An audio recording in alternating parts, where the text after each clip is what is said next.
네, 오늘부터는 그 신약 성경 나가는데 먼저는 이 마태복음 하겠습니다. 마태복음은 1장부터 28장까지 있는데요. 그 다섯 가지 단계를 얘기를 해보면은 첫 번째 1단계는 신앙의 시작, 2단계는 신앙인의 자세, 3단계는 그 현장에 눈을 뜨게 하고요. 4단계는 사역자의 자세, 5단계는 이제 말세를 대비하는 하나님의 방법, 이렇게 얘기를 할 수 있습니다. 그러면은 오늘은 지금 먼저 신앙의 시작 할 건데요. 우리가 신앙의 자세를 무엇으로 가져야 하는가? 그게 이제 마태복음 1장 1절에 보시면은 아브라함과 다윗의 자손 예수 그리스도의 세계라 이렇게 시작을 하는데요.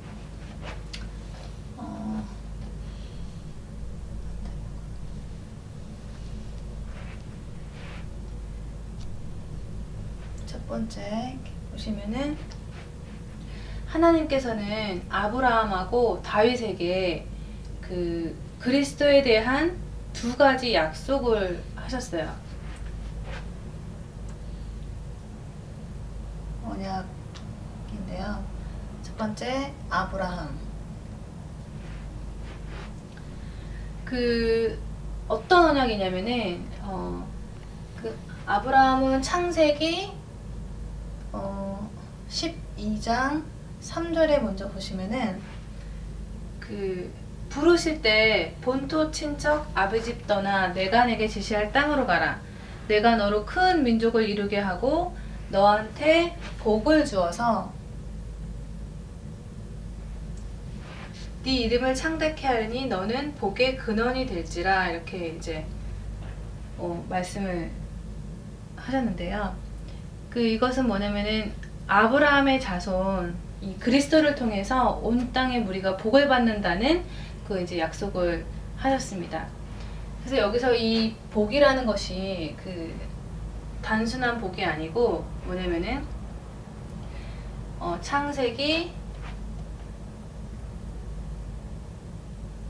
13장 15절에서 18절에 보면은 롯이 아브라함을 떠난 후에 그때부터 이제 하나님이 아브라함한테 동서남북을 바라봐라. 보이는 땅을 너와 네 자손에게 주리니 그랬는데요.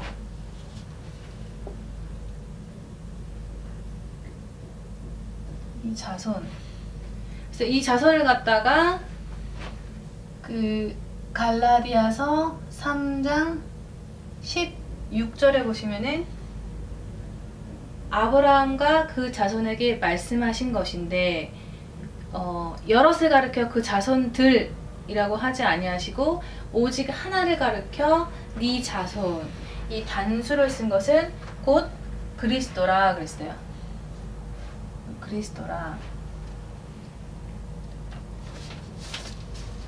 그러니까 아브라함한테 준 약속은 뭐냐? 복의 근원인 그리스도에 대한 이 축복을 약속을 하신 거예요. 그래서 이 그리스도의 축복이 그 창세기 22장에 보면은 이제 그 하나님이 아브라함을 시험을 하세요. 언약을 주고 복을 준다고 그 말씀을 하시고 그 자손에게 영원한 축복을 준다고 약속을 하셨지만 시험을 하시는데 그 17절에서 18절에 아브라함이 그 이삭을 바침으로 인해서 그 하나님 앞에 그 합한 자가 됩니다. 그래서 그때 하신 말씀이고요. 내가 네게 큰 복을 주고 네 씨가 크게 번성하여 하늘의 별과 같고 바닷가의 모래와 같게 하리니 네 씨가 그 대적의 문을 얻으리라. 이 이제 축복이에요.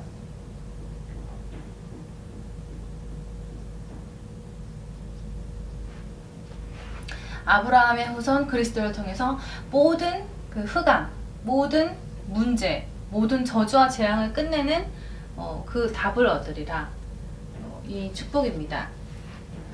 그러면은 이제는 다윗에게 어떤 약속을 하셨느냐?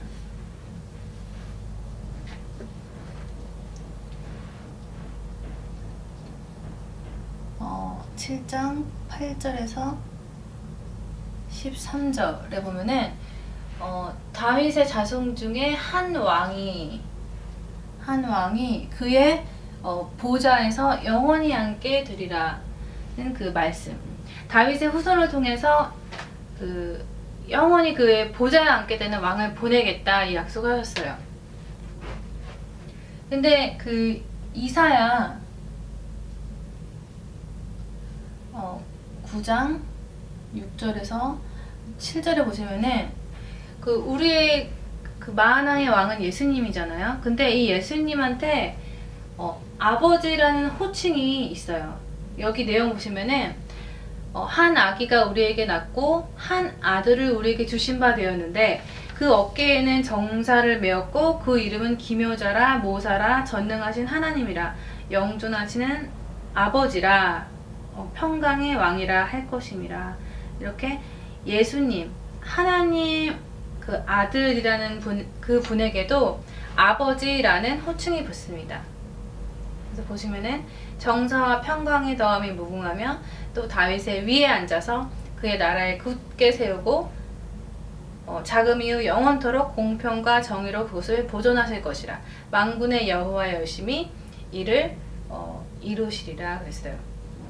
그래서 하나님의 열심은 뭐냐면은 아브라함을 통해서 대적의 문을 얻는 복을 주는 거하고 영원한 왕권, 영존하신 그 보좌에 앉으신 왕권을 이루시는 그 일을 열심히 하신다. 지금 그 얘기입니다. 그러면서 이제 계시록에 계시록 3장 7절에 보시면은 이 성경의 그 결국 주권이 누구한테 있냐? 다스림의 축복 누구한테 있냐? 예수 그리스도 얘기하죠. 다윗의 열쇠를 가지신 이가 가라사대. 그러면서 열면 닫을 사람이 없고 또 닫으면 열 사람이 없는 그 왕권입니다. 그래서 그분이 아브라함과 다윗에게 약속하신 바로 그분은 누구냐? 바로 예수님이에요. 그래서 이 예수님 얘기하시려고 지금 성경에 여러 가지로 지금 말씀하셨어요. 그래서 마태복음 1장에 그 이름을 예수라 하면서 예수 이름의 뜻이 있죠. 그 이름의 뜻은 구원자. 첫 번째 뜻은 구원자고 두 번째는 임마누엘. 이게 그 이름을 주셨어요. 그 마태복음 1장에 우리 신자가 영원히 변치 않고 늘 감사해야 할 것이 뭐냐면 바로 이 구원에 대한 감사와 하나님이 우리와 함께 하신다. 임마누엘에 대한 감사예요. 그래서 우리는 이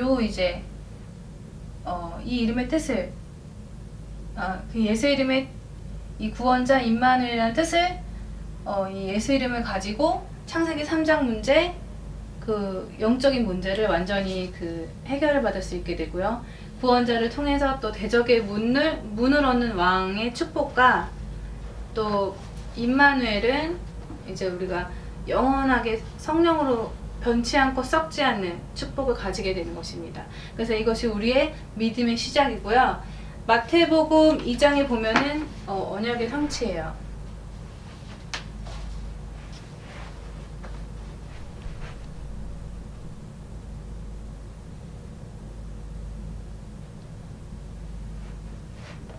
보면은 구약에는 이제 그리스도가 오신다 창세기 3장 15절 여인의 후손 그 메시아가 오신다 했는데 이제 오셨어요. 그래서 그 언약 성취를 통해서 마태복음 2장은 영접의 의미를 가지고 이제 기록이 되어 있죠. 영접.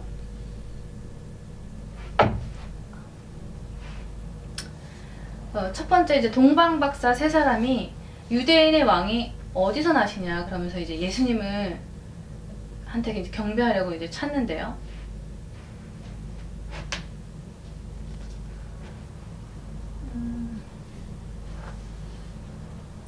유대인의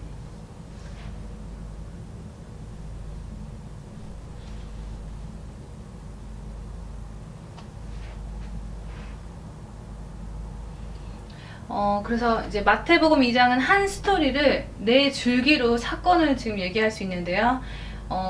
동방 박사들이 이제 예수님을 황금, 유향, 몰약 요거를 이제 가지고 경배하러 오죠. 동방 박사.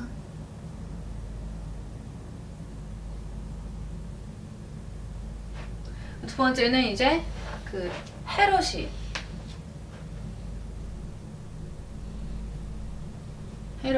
그 동방 박사를 만나서 이제 예수님을 살해할 그런 음모를 꾸미죠.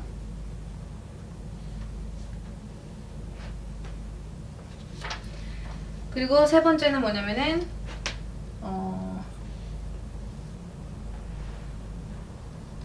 꿈에 이제 요셉과 이제 마리아에게 현몽해서 피난 가라고 하시죠. 애굽으로 피난 가라고 했어요.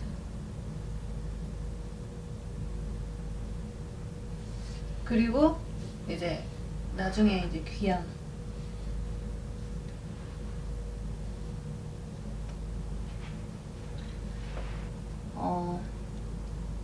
그래서 보시면은 동방박사 이 세 사람이 예수님께 이제 경배했다라는 것은 어떤 의미가 있냐면은 만왕의 왕이신 예수님은 우리 왕이 되신다라는 것에 대한 그런 경배입니다.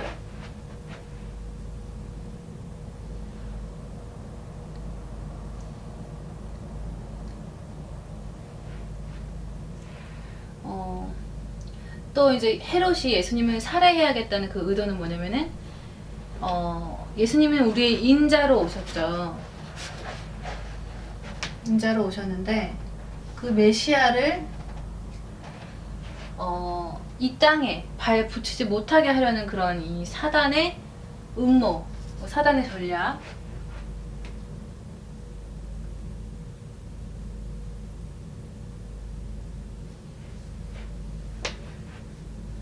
그거를 이제 헤롯을 통해서 보여주는 거고요. 애굽으로 피난 간 것은 뭐냐면은 이 애굽이 굉장히 모욕적인 우상숭배의 땅인데요. 예수님은 인류 구속을 위해서 그 모욕적인 땅에까지 가서 그 주의 구속 사역에 대한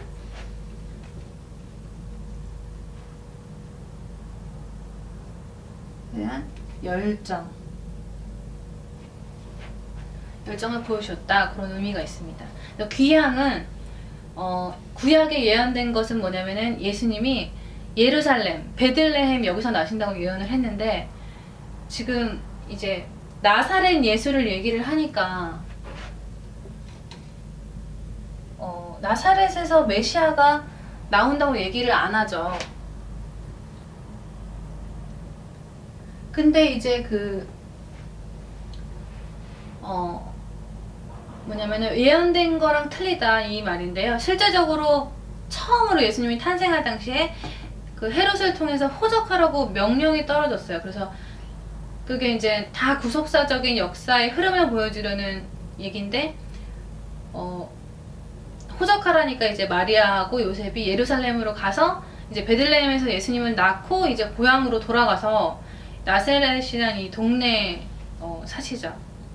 그래서 나사렛 예수, 이 구약에 예언된 그 말을 성취시키려고 한다, 지금 요 얘기입니다. 유대인의 왕, 이것은 뭐냐면은 이분이 오셨는데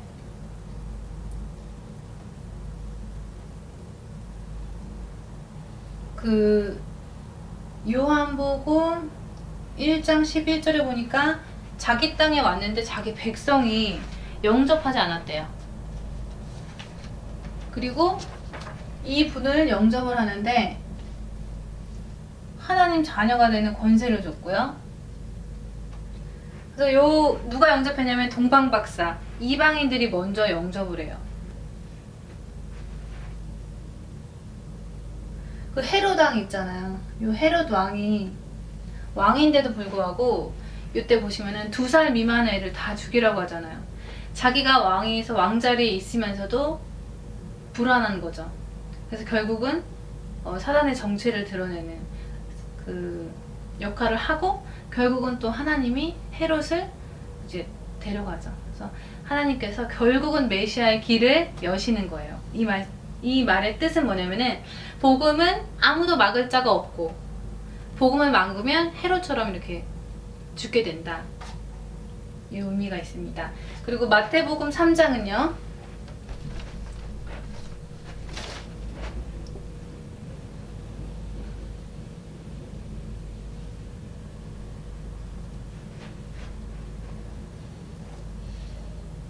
세례 요한이 이제 예수님을 보고 하나님의 어린 양이다 그랬어요. 그 얘기를 하면서 이제 세례를 받는 사건이 나오는데요. 세례는 뭐냐면은 하나님의 의를 나타내는 그런 사건이에요. 하나님의 의. 그래서 세례 요한이 첫 번째로 하나님의 어린 양이다. 이거 선포하고 천국이 가까워 왔다. 그리고 이제 회개를 촉구하고 세례받아라. 그러면서 이제 세례를 예수님한테 주는 그런 역할을 하죠. 하나님의 의라는 것은 우리는 하나님의 형상대로 지음받은 영적인 존재죠. 하나님의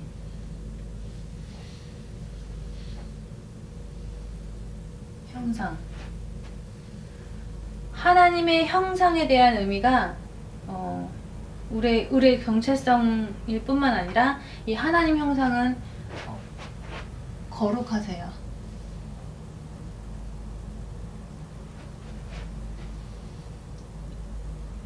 그래서 죄 없이 죄 씻음을 받아야 되는데 그 방법이 뭐냐면은 바로 양의 피.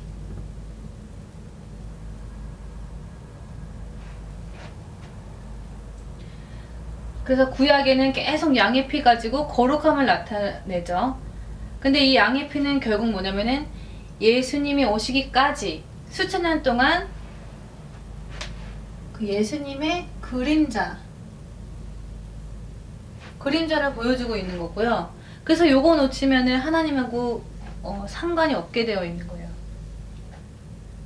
그래서 요 양의 피 요걸 놓친다 그러면은 우리가 얘기하는 불신자 상태 6가지 그 속에서 저주를 받다가 가는 거죠. 문제 오면 거기에 빠져가지고. 그래서 이 양의 피의 그 세례, 죄 씻음, 그것은 하나님의 구속 계획을 성취하는 그 한 성부의 전적인 순종이라고 이제 말할 수 있습니다. 세례는 예수님의 순종. 그래서 죽으심을 알고도 이제 거기에 의로움을 나타내기 위해서 세례를 하시죠. 그래서 마태복음 3장에 또 중요한 것은 뭐냐면은 바로 이거예요.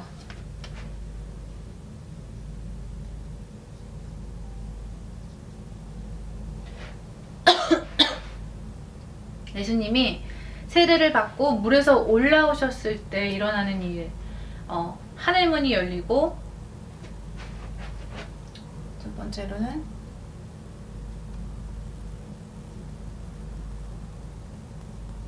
그 다음에 두 번째로 성령이 비둘기같이 임했어요. 그리고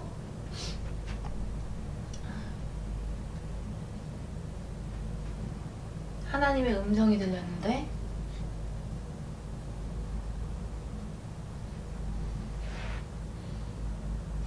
이는 내 사랑하는 아들이요 내 기뻐하는 자다. 그래서 하나님의 기쁨,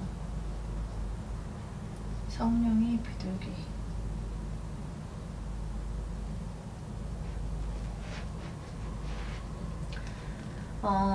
예수님이 세례를 받으시면서 무엇을 완성하셨냐면 여기 보시면은 이제 성령이 역사한다는 그 근거를 여기서 볼 수 있는 거예요. 뭐냐면은 우리가 성령이 역사한다 그 근거가 어디 있냐 했을 때 다른 걸 보면 안 되고요. 마태복음 3장입니다. 그래서 우리가 잡아야 될 게 뭐냐면은 바로 이 예수 이름이에요. 왜냐면 이게 지금 예수 이름으로 일어나는 일이거든요. 그래서 우리가 신앙생활 할 때 되게 혼란스럽고 뭐 혼자 착각하고 막 그러는 것이 뭐냐면은 아, 내가 지금 기도하고 있는데 지금 성령이 역사한다. 이렇게 이제 생각을 하면서도 어떤 때는 믿어질 때가 있고 어떨 때는 또 안 믿어지고 진짜 역사하는 거냐 안 하는 거냐 어떠한 뭐 근거를 잡을 수가 없는데 그것을 갖다가 뭐에 집중을 하냐면요. 지금 이 마태복음 3장에 예수 이름으로 하늘 문이 열리는 것을 지금 성경을 통해서 보여주시는 거예요. 그래서 다른 걸로는 절대 열리지 않고 바로 예수 이름으로만 하늘 문을 열 수 있는 그 비밀번호, 하늘의 암호라고 할 수 있어요.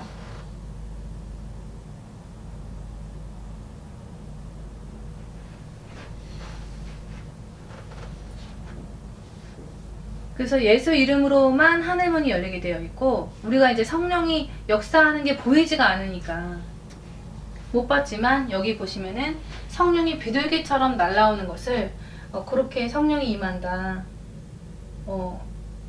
그런 거예요. 그래서 요거를 보면서 이제 이렇게 믿으면 되고요. 예수 이름으로는 반드시 그 약속이 성취된다. 그리고 그 예수 이름으로는 하나님의 음성이 들리는데 하나님이 기뻐하신다. 이렇게 이제 마태복음 3장을 가지고 이 영적인 사실 가지고 이제 믿으시면 됩니다. 또 마태복음 4장은요.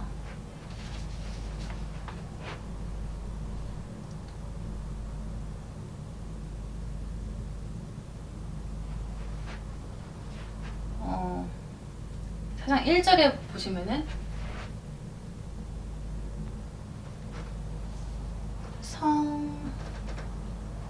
성령에 이끌려 마귀한테 시험을 받는 그런 장면이 나오는데요.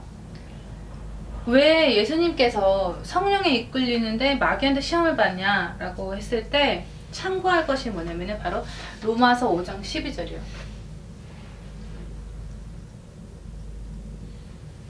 여기 보시면은 첫사람 아담 때문에 선악과의 그 실패 때문에 모든 사람이 죄인이 됐어요. 그래서 로마서 3장 23절에 보면 모든 사람이 죄를 지었으며 하나님의 영광에 이르지 못한다고 그랬어요. 그래서 10절에 의인은 없나니 하나도 없다. 이제 그랬고요. 로마서 5장 19절에 보시면은 한 사람이 순종하지 아니해서 많은 사람이 죄인이 된 것 같이 한 사람이 순종하심으로 많은 사람이 의인이 된다 그랬어요. 그래서 첫사람 아담은 선악과에서 실패했지만 마지막 아담인 예수님께서 그 마귀 시험에서 승리함으로 인해서 우리도 이제 예수 이름으로 승리하게 되어 있는 거예요.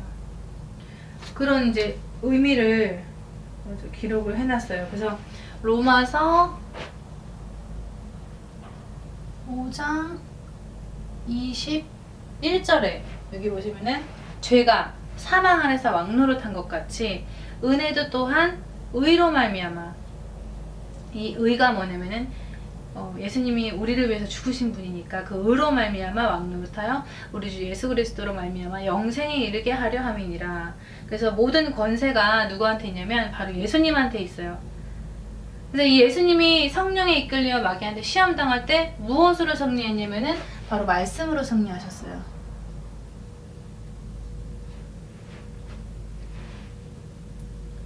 말씀으로 이제 그 마귀를 꺾었는데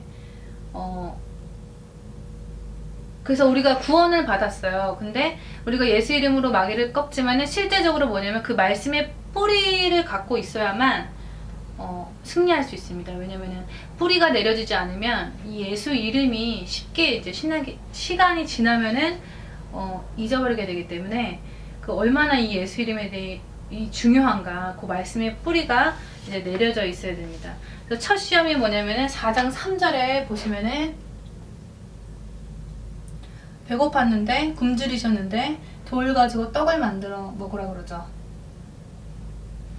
그랬더니 무슨 말씀으로 이기셨냐면은 신명기 8장 3절에 사람이 떡으로만 살 것이 아니요 하나님의 입으로 나오는 모든 말씀으로 살 것이라 그래서 하나님의 형상대로 지음받은 인간이 절대 떡만 가지고 사는 것이 아니라 하나님의 입에서 나오는 말씀으로 살게 되어 있습니다. 그리고 8절에 보시면은 무슨 시험을 또 했냐면은 네가 하나님 아들이면은 뛰어내려 봐라. 이 성전 꼭대기에 끌고 올라가서 뛰어내려 봐라. 아마 주의 사자가 천사가 받쳐줄 거다. 이제 이렇게 시험을 하는데 이때 하신 말씀은 기록되었을 때 주 너의 하나님을 시험하지 말라.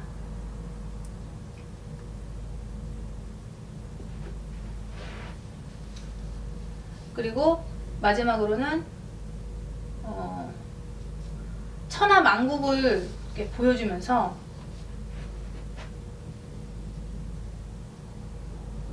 내게 엎드려 경배하면 이 천하 만국을 너한테 줄 거다. 이렇게 이제 거짓말을 하는데요.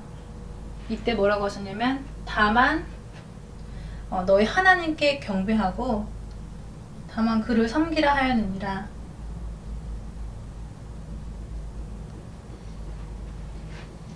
이 말씀으로 마귀를 꺾을 때 11절에 보시면은 드디어 이제 이에 마귀는 떠나고 천사가 나와 수종들더라 그랬습니다. 그래서 우리가 첫사람 아담은 선악과시 하면서 실패해서 모든 사람이 죄인이 된 것처럼 이제 마지막 아담인 예수님 통해서 이제는 이게 뭐냐면은 바로 예수 이름이에요. 예수 이름을 통해서 그 예수님이 꺾어놨기 때문에 이렇게 말씀으로 꺾어놨기 때문에 우리가 그 이름으로 모든 흑암이 꺾이게 되는 거예요. 그래서 우리가 예수님 영접해서 성령을 받았어요. 그래서 예수 이름으로 성령이 역사하고 하나님은 열리고 하나님이 기뻐하시고 이제 그 사람은 뭐냐면은 우리가 예수 그리스도 복음의 말씀의 뿌리를 이제 내림으로 인해서 마귀의 시험을 이길 수 있는 거예요. 왜냐면은 마귀가 지금 예수님을 시험하듯이 예수님까지 시험을 했는데 우리 인간한테는 여러 가지 방법으로 시험을 하겠죠. 그래서 우리가 이길 수 있는 방법은 뭐냐면요. 만약에 마귀가 나에 대해서 나를 어떻게 해서 넘어뜨리나 그것을 알고 찾아내면 속지 않을 수가 있습니다. 나를 넘어뜨리는 방법, 내가 약한 부분, 이제 자기 자신이 알 수가 있는데요. 돈 좋아하는 사람은 돈으로 시험을 할 것이고 또 뭐 어떤 자기의 우상이나 교만, 상처 뭐 그런 것들로 그 사람을 넘어뜨리게 하고 뭐 사람 관계 같은 거. 그래서 이제 결국 복음 속에는 모든 것이 다 포함되어 있어요. 그리스도, 하나님 나라, 전도. 이 전도 속에는 또 이 하나, 그 원네스가 들어가 있는데요. 그것까지 정말 할 수 있으면은 사단은 무조건 이기게 되어 있습니다. 그래서 우리가 이런 영적 사실, 예수 이름을 부를 때 일어나는 영적 사실을 가지고 내가 먼저 누리고 뿌리 내려지고 그러면은 그래서 이제 보시면은 뭐냐면은 결국 이 사단의 시험까지 통과를 하면 예수님이 뭐라 그러냐면 여기 이거 끝나고 나서 나를 따라오너라 사람 낚는 어부가 되게 한다 이제 그랬어요. 마태복음 4장 19절.